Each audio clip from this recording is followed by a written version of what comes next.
అందరికీ నమస్తే అండి ఫ్రెండ్స్. ఈ పూట మన వీడియో ఏమంటే మన ఆశ్రమానికి ఎంతెంతో మంది అభిమానులు ఆశ్రమం విజిట్ చేయడానికి వస్తూ ఉంటారు. అందులో వీళ్ళు కూడా వస్తూ ఉంటారు, అప్పుడప్పుడు వస్తారు. వాళ్ళు ఎక్కడి నుండి వచ్చారు, వాళ్ళ అభిప్రాయం ఏమి, ఆశ్రమానికి ఎందుకు వస్తారు అనేది వాళ్ళ మాటల్లో వింటే బాగుంటుందని నా ఉద్దేశము. ఇప్పుడు ఆలస్యం చేయకుండా వాళ్ళతో మాట్లాడేద్దాం. అందరికీ నమస్తే నాన్న. మీరు చెప్పండి, ఎవరు మాట్లాడతారు? అందరికీ నమస్తే అండి. నా పేరు ప్రభాకర్. మేము అనంతపూర్ నుంచి వచ్చినాము. అమ్మ చేస్తున్నటువంటి ఈ ముసలి వాళ్ళు ఉన్నారు కదా, పిల్లలు లేని వాళ్ళని అమ్మ చేరదీసి ఒక తల్లిలాగా ఆ పెద్దవాళ్ళకి తల్లిలాగా చేరదీసి తనని ఎంతో ఆదరించి అమ్మగారు చాలా సేవ చేస్తున్నారు. మంచి మాట. సార్ని ఒకటి కలవలేదు, చిన్న లేదండి, బయట వెళ్ళారు. అంటే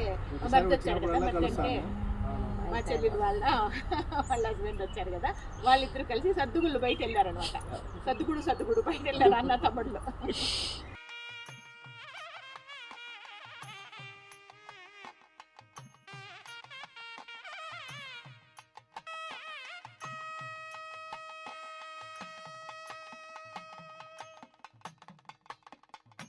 నన్ను ఒక అమ్మగా భావించి ఈ రకంగా నాకు పసుపు కూడా తెస్తారు చాలా మంది. కొడుకుల్ని కనకపోయినా కూడా కొడుకులు లాంటి అల్లుళ్ళు ఉంటారు. అదేవిధంగా ఇలాంటి ఎంతో మంది వేలల్లో కాదు లక్షల్లో కొడుకులు ఉంటారు కదా. చాలా సంతోషం అబ్బా, చాలా ఈ జన్మకి సార్థకం అయిపోయినట్లే నాకు.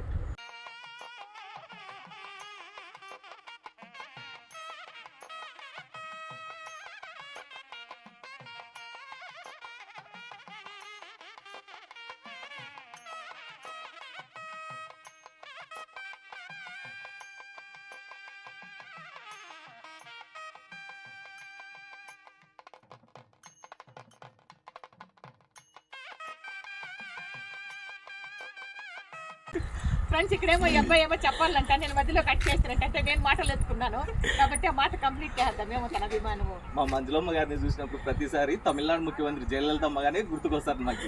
ఎందుకంటే ఆ అమ్మ కూడా ఎవరిని కనలేదు, ఈ అమ్మ కూడా అబ్బాయిలు లేరు, అందరు అమ్మాయిలు ఉన్నారు. కానీ అమ్మ ఇంతమంది ప్రేక్షకుల్ని ప్రజల్ని పెద్దవాళ్ళకి అమ్మ అయింది. అందుకే అమ్మని చూసినప్పుడల్లా అమ్మగారే గుర్తుకొస్తారు. తమిళనాడు జయలలిత అమ్మ గారు.